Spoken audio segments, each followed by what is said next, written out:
Bem-vindos de volta ao canal Resumo dos Filmes. Hoje eu vou contar a história do filme de ficção científica de 2019 chamado The Blackout. Alerta de spoilers a seguir. Num futuro próximo, na cidade de Moscou, Oleg e Aliona estão tendo um encontro, durante o qual Oleg explica que será um soldado em um período de 2 semanas. O encontro corre bem e os dois acabam passando a noite juntos. Enquanto isso, em Paris, um avião está prestes a pousar, quando de repente todas as suas luzes se apagam e todos a bordo perdem a consciência. Logo, esta perda de energia se espalha pelo mundo, deixando apenas uma pequena parte da Europa Oriental com luz. Oleg e Alione notam que os drones que voam em torno de Moscou congelam em pleno ar e correm para o saguão do hotel para ver o que está acontecendo. Todas as pessoas do edifício estão se reunindo lá para ouvir as notícias. O âncora explica que isto não foi uma consequência de nenhum desastre natural, e embora no início suspeitassem que se tratasse de um ataque terrorista, descobriram que perderam o contato com o resto do mundo. Um grupo de soldados liderados pelo prefeito Dormatov é enviado em missão de reconhecimento a Kirov, uma das muitas cidades que agora está na escuridão. A jornalista Olga vai com eles para registrar quaisquer pistas que possam encontrar. O governo já enviou drones para esta área, mas nenhum deles conseguiu voltar. A equipe perambula pela cidade e entra em uma loja, onde usam luzes especiais para ter uma melhor visão.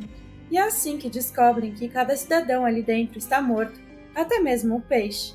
Eles não podem deixar de se perguntar como todos morreram, já que não há indícios de um ataque. É como se algo tivesse acontecido do nada. Então eles começam a investigar diferentes apartamentos, onde encontram tudo em seu lugar, como se nada tivesse acontecido. Mais uma vez, parece que tudo aconteceu instantaneamente, como se as pessoas tivessem desaparecido no ar. De repente, um dos soldados é atacado por um ser misterioso. O resto da equipe se apressa para ajudá-lo, mas assim que o ser os vê, ele pega a arma do soldado e escapa pela janela. A equipe imediatamente abre fogo, mas o ser não parece ser afetado pelas balas e foge. Eles levam o soldado ferido ao avião e lhe perguntam se ele viu o rosto de quem os atacou, mas estava escuro e impossível de notar qualquer coisa.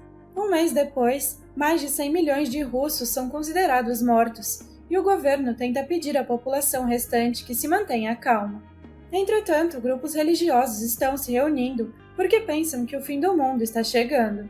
Enquanto isso, Yura é um dos muitos civis que recebe uma carta pedindo que ele se aliste ao exército.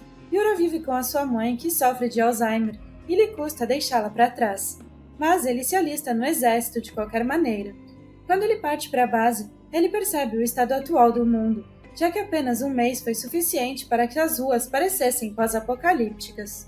Yura acaba se juntando à equipe de Oleg, que é informada da situação atual por Domatov e pelo coronel Marina. Cada cidade na escuridão é considerada sob quarentena, e o único poder existente pode ser encontrado em Moscou, partes da Bielorrússia, Ucrânia e Finlândia. Esta área é conhecida como Círculo da Vida.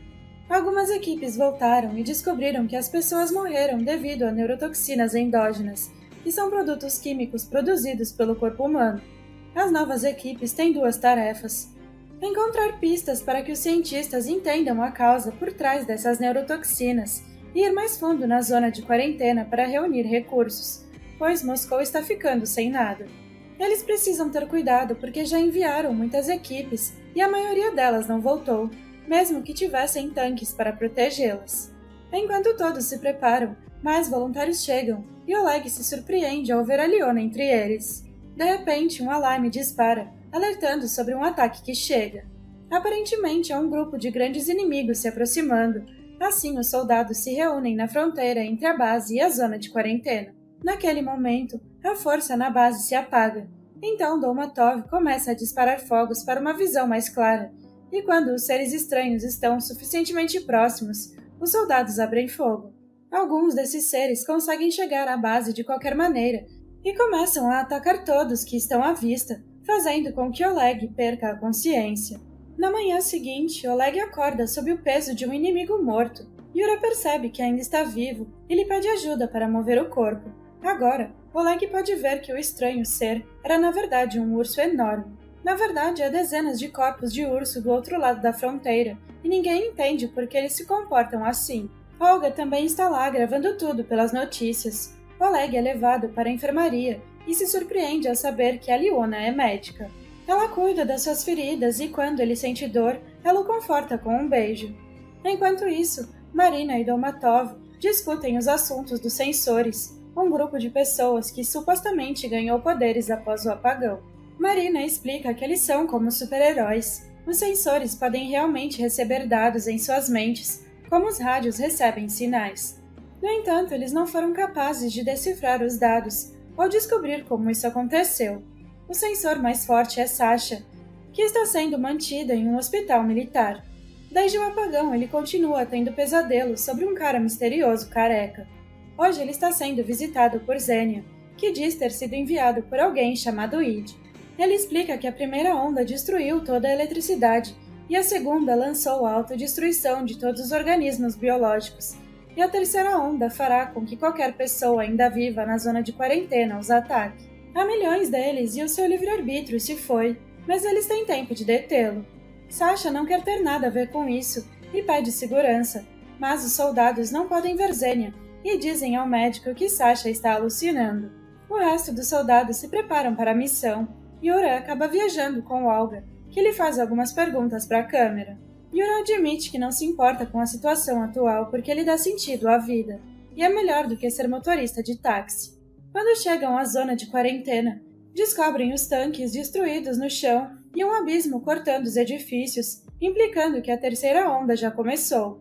A filmagem desta destruição coloca a população restante em estado de choque, causando motins e um aumento da taxa de criminalidade que toma conta da cidade. O governo promete que está trabalhando nisso, mas as pessoas pensam que seus líderes estão escondendo algo. Os soldados são divididos em grupos para cobrir mais terreno. Yura e Olga estão no grupo 7, e à medida que atravessam a floresta, cresce entre eles uma tensão de flerte.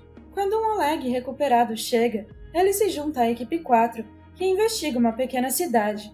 Um dos soldados abre o depósito, fazendo com que um monte de barras de metal caia em cima dele e lhe machuque a perna.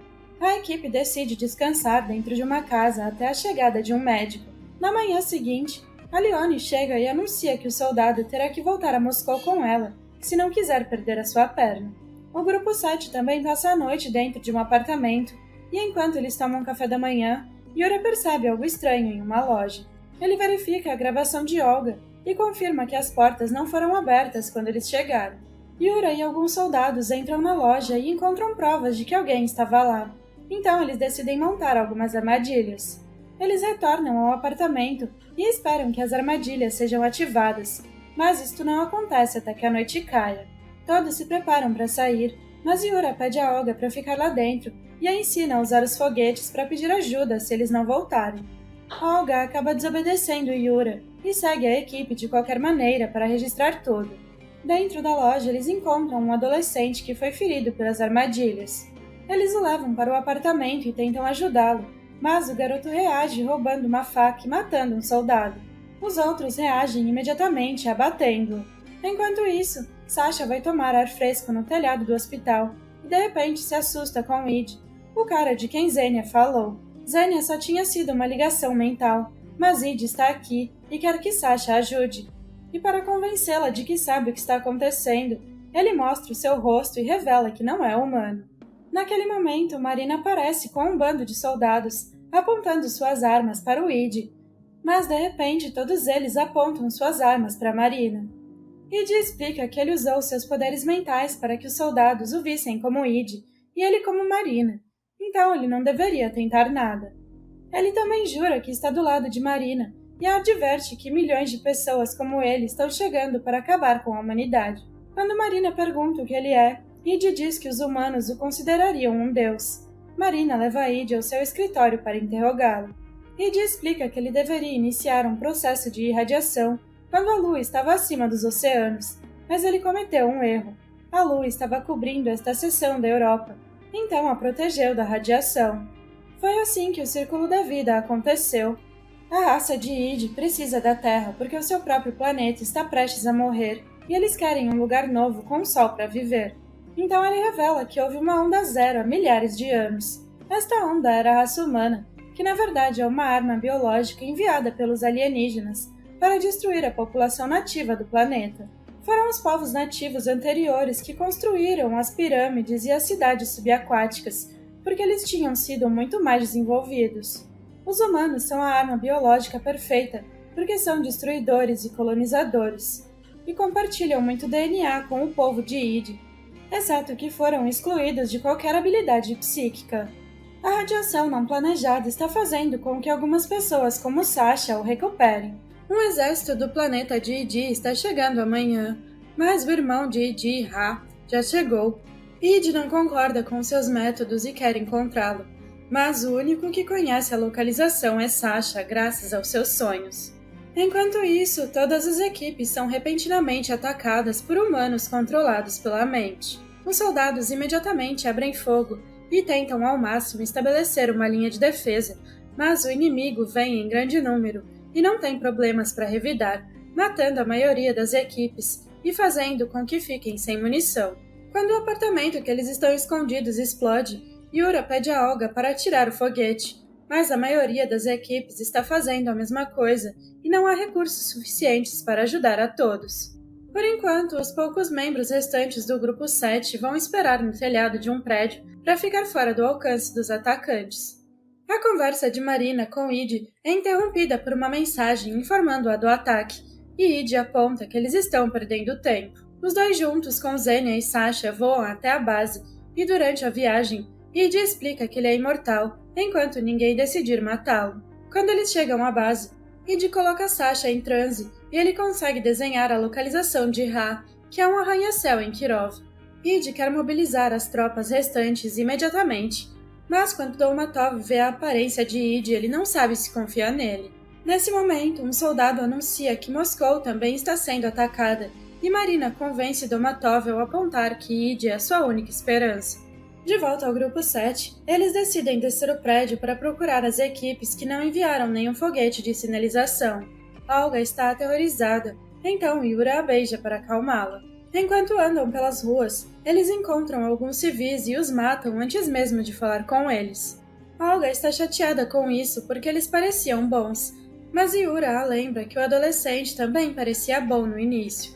Como se surgissem para provar o seu ponto de vista, uma nova onda de humanos embriagados os atacam. Todos os outros soldados morrem, mas Yura consegue os combater, ficando ferido no processo. Eles correm para se esconder dentro de uma garagem onde cuidam dos ferimentos de Yura e encontram um carro com gasolina e chaves para usar para escapar.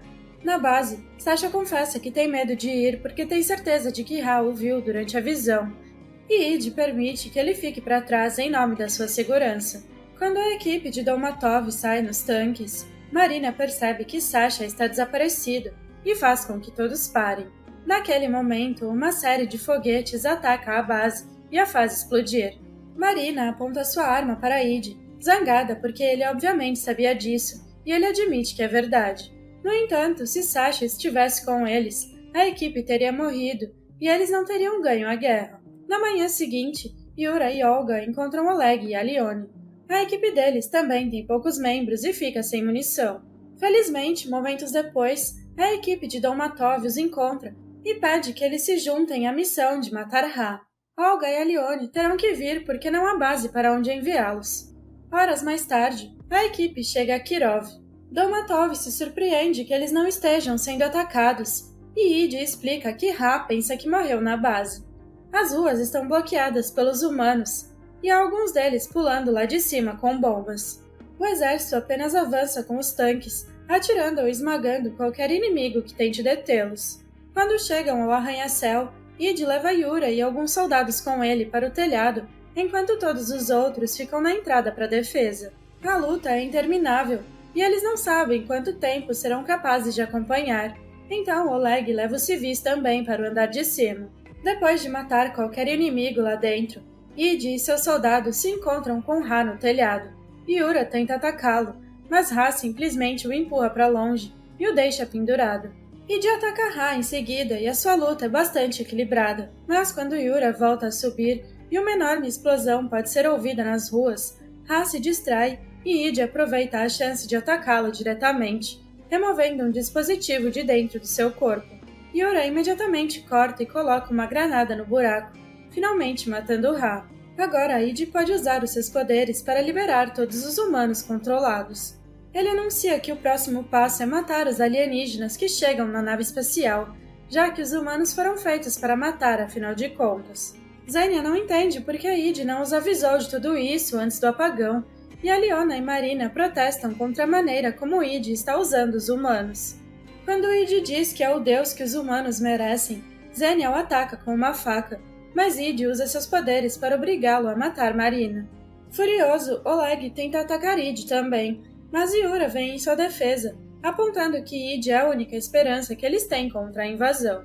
Uma luta começa entre Yura e Oleg, e quando Olga percebe que Yura está batendo em Oleg, ela pega uma arma e atira para fazê-lo parar. Xenia tenta matar Id novamente, mas ele facilmente o detém. Oleg pensa em matar Yura e atira em Id em seu lugar, mas as balas não o machucam. Id usa seus poderes para fazer Oleg ver todos como seu pai, fazendo com que ele hesite. No entanto, por ser um sensor, Xenia pode encontrar o verdadeiro Id e salta para trazê-lo para baixo com ele. Ambos morrem assim que tocam o chão. Naquele momento, uma nave espacial gigante aterriza em um monte de edifícios. Oleg pega o dispositivo de Id que foi tirado de Ra e sai com as mulheres depois de se recusar a acabar com Yura. Depois de pegar algumas armas de corpos caídos, o trio entra na nave espacial, que abriu a porta porque está esperando por Ra. Lá dentro, há centenas de alienígenas dormindo em cápsulas, e quando Oleg pressiona o dispositivo, o oxigênio começa a ser transportado para essas cápsulas. Parece que Ra deveria acordá-los, e o timer nas cápsulas confirma que eles estarão prontos em breve. Eles tentam atirar neles e confirmam que isso os matará, mas eles não têm munição ou tempo suficiente para fazer tudo isso. Olga percebe que os tubos que transportam oxigênio estão no chão e destruir um deles mata muitos alienígenas ao mesmo tempo. O trio começa a destruir todos os canos que eles podem encontrar, impedindo efetivamente a invasão. Entretanto, quando Aliona está prestes a destruir a última tubulação, ela congela porque percebe que estas últimas cápsulas têm crianças lá dentro. As crianças começam a deixar as cápsulas, e quando Oleg as vê, ele deixa cair a sua arma no chão, sem poder ferir aquelas criaturas inocentes. Obrigada por assistir, não se esqueça de se inscrever e deixar o seu like.